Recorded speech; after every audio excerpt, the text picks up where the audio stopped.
Peace, everybody. Welcome. Another glorious day. Thanks for taking the time to tune in. We are back, and today we are talking about an ancient practice which is done all over the world and is called Qigong. What is Qigong? Yes, so peace, everybody. Dr. Danette here with hubby, Dr. Bashar Wilson. And Qigong, Qi means energy, and Gong means to cultivate. And Qigong is movement and posture that is combined with breath and concentration. And it has been used for thousands and thousands of years to help promote health and well being on lots and lots of different levels. It's so gentle yet really effective that there are places in Asia, I know specifically, that use Qigong in hospitals. Mm. There are different styles of Qigong. There's something called medical Qigong, where the postures can actually be used to help people towards their well being. And I want to make sure I don't take this for granted because these are things that we just know. But with traditional Asian medicine and Eastern medicine, there are many different branches. And so Qigong is significant enough that it's actually one of the branches, the way acupuncture is, herbal medicine, massage, nutrition. There are these different branches to the whole tree, if you will. And Qigong is a very powerful one of those branches. And so for me, Qigong was actually my first introduction to this medicine. Back in my day, back in '96, I found a book in a mystical bookstore when I was in college. The name of the book is Fusion of the Five Elements. Sound like a kung fu movie. And actually, that's what it looked like when I saw the cover of it. It was like a silhouette of a person sitting in like this eight-sided diagram called the bagua, and they had these like balls of fire coming down up their back and water flowing down the front and beams coming out the head connecting to the stars. And I was like, what is this? And it was a manual on how to actually cultivate and transform the chi, the energy of our internal organs, to transform negative emotions into positive emotions. And so, with it, it was a meditation that included breath, posture, and visualization, which are pretty much the three, like the basis of Qigong. Whether you're moving or you're sitting, the style that I was doing was like a sitting, meditating, internal style where where I learned like where the chi of different organs and the colors of the organs and the emotions of the organs and how to circulate the chi up my back and down the front of my body and connect to the earth below and even up above to the to like the North Star and the Big Dipper and all of the planets, and how to literally bring that into the body to help to bring me into balance with nature and the greater surroundings. And I literally, as I started practicing that, I felt like a superhero. Like things would just click. I would say things and it would happen. I noticed I would became better in basketball and even chess and spades. Like I became kind of in tune with what was going to happen next. And I would hear like my inner voice. And from there, I would literally just walk around circulating my chi throughout my body. And what in that particular style, or even in most a lot of qigong styles, is called the microcosmic orbit. And so from there, that was my first experience with this medicine. Not even really interested at first of studying this. And then when I was in school, I realized that those meditations that I was doing in school were part of this whole system, because we deal with the five elements of wood, fire, earth, metal, and water. And that relates to different organ systems of the body: the liver, the heart, the spleen, the lungs, and the kidneys. And that relates to the directions, the seasons, the colors, the planets, taste, temperature, acupuncture points, all of that. But go ahead though. Yeah, I mean, and definitely by getting that book, that is definitely like there are hundreds and hundreds of styles of qigong, and there's some things that we start out with that are just really basic, and with the people who, the ancients, we would say, that created or were able to tap into this wisdom, right? The nature was their YouTube, right, and Mm, their Google. mm-hmm, So there was enough time and space to be able to observe. And so from that, there are all of these different things that we can use to heal ourselves, right? So when we talk about Qigong, there has to first, even like to just get really basic, is to really have this understanding of how pervasive energy is, and that we're really made up of energy, and then we can take on from there this whole notion of like being able to cultivate that. So your experience is amazing because that was in alignment with, mm-hmm, what your purpose, your destiny, if you will, is. And there can also be like, just being able to. I was talking with someone today who's just. I was doing acupuncture on them and just taking some nice deep breaths, mm-hmm, right? The way that we start out breathing as babies, and then over time our breath becomes more shallow. That person, in doing focused breathing, having their abdomen go out as they're inhaling and contract as they're exhaling, that was a form of qigong. mm-hmm. And the fact that they were combining the breath, the awareness, and they were in posture, Yeah, right? yeah. So it can look like all kinds of things. In my first exposure to qigong was studying acupuncture. Was in acupuncture school. We had to take some levels of tai chi. We had to, which is a lot more known. Like people see Kung Fu Yeah. Panda. Our son wanted to see Kung Fu Panda 4. That's on the movie bucket list. But people are more familiar with Tai Chi. But Tai Chi and Qigong, as my one of our good friends would say, they go back like car seats, right? All So, right.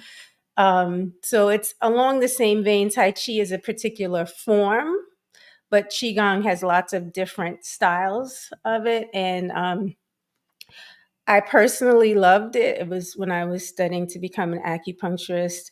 It was like one of the classes that I looked forward to the most because I would just feel so relaxed and like in my body. And in school, and when we have very um, professions, or like we spend a lot of time where we have to do a lot of thinking, we don't realize that we're just so in our head.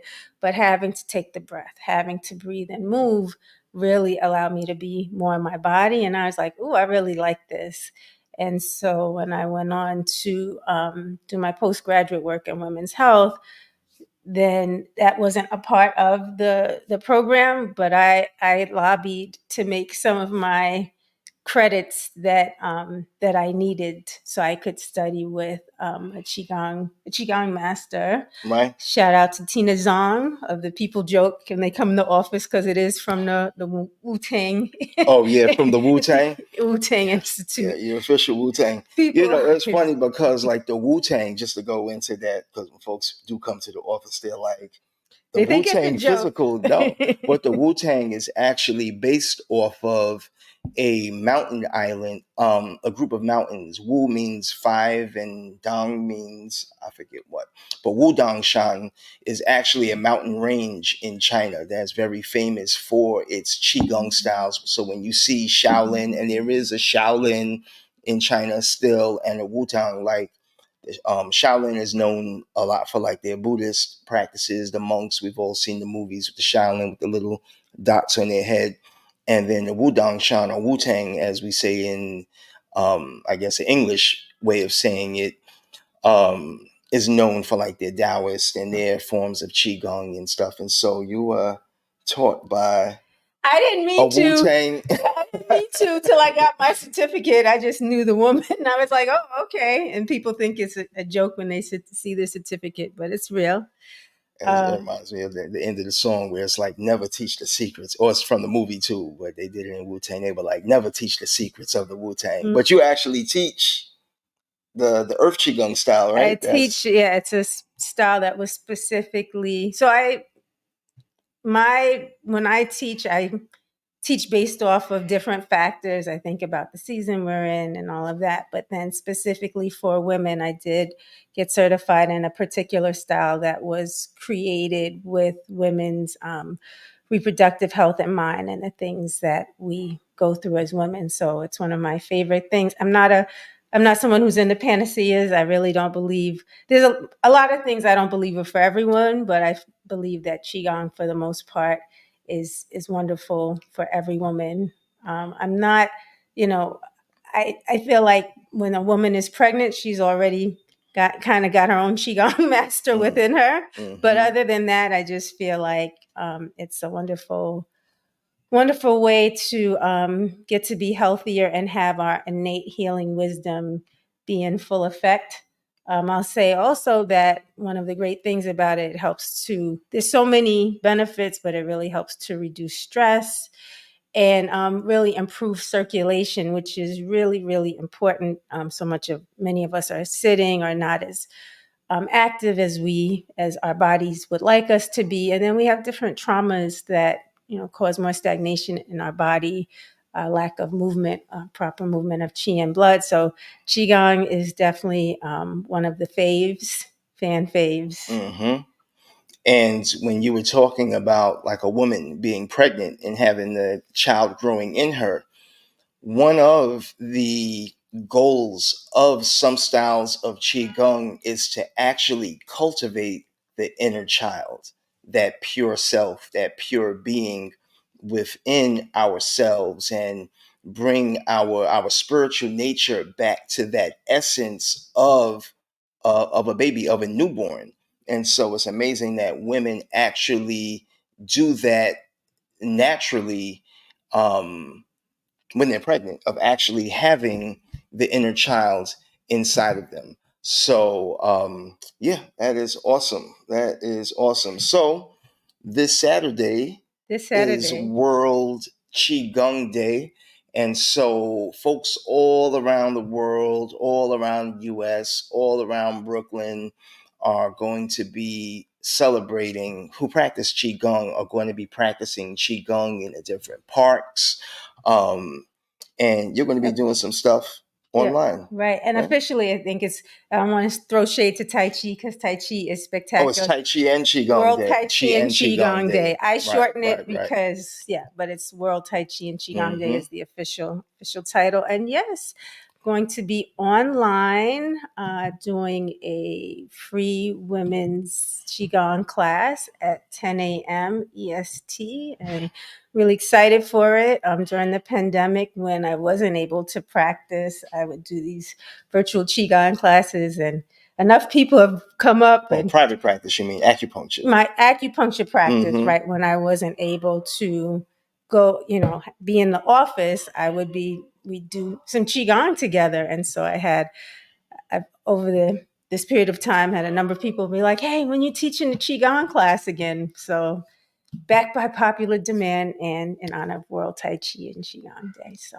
All right. yes, Awesome. So you can go to the link there and sign up yep. online. There's a link there. Just go back to that, screenshot this, or go back. This will be saved on my YouTube channel, which is also my name, Dr. Bashar Wilson. It'll be on Facebook. I think I might have to reload it up to Instagram and some whatever there. Thank you all that are here on Instagram.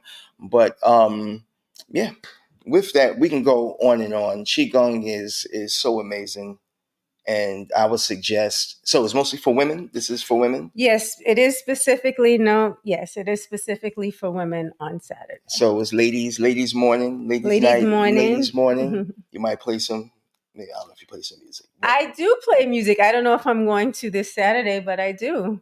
all right. My students get all kinds of treats So in the this is a class. time for for the women to come on through early. What time is it again?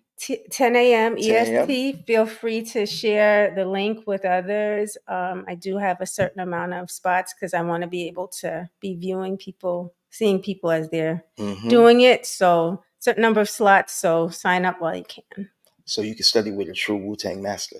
Well, I would never say I'm very much in practice, but I like how you said that. Yeah. So Yeah, we can go on, but we have to get to some other stuff, and I know you all do too. We will be back soon.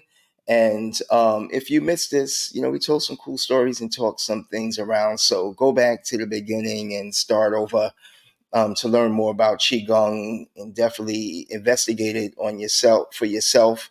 Some simple things that you can do with Qigong is literally just focusing on your breath. When you inhale, when you take the time to sit up straight and clear your mind and just focus on your inhalation and your exhalation, inhalation, exhalation in any moment when you're walking down the street, while you're reading, even when you're in conversation, instead of your mind going in other places, just focus on your breath. And that's a way to begin to settle your body and build up your chi, so that that can be strong and then be able to circulate throughout your body. And it can be difficult to do, but it can be great if you are not feeling so great to do then, or if you are like in some sort of conflict internally or with someone else. It can be a great thing to get to do because that's when our chi tends to stagnate. So, again, thank you all for tuning in. I'm Dr. Bashar Wilson, Doctor of Acupuncture and Chinese Herbal Medicine, here with my wife, the beautiful Dr. Danette Bean, Doctor of Acupuncture and Asian Medicine. And we will see you next time. Peace.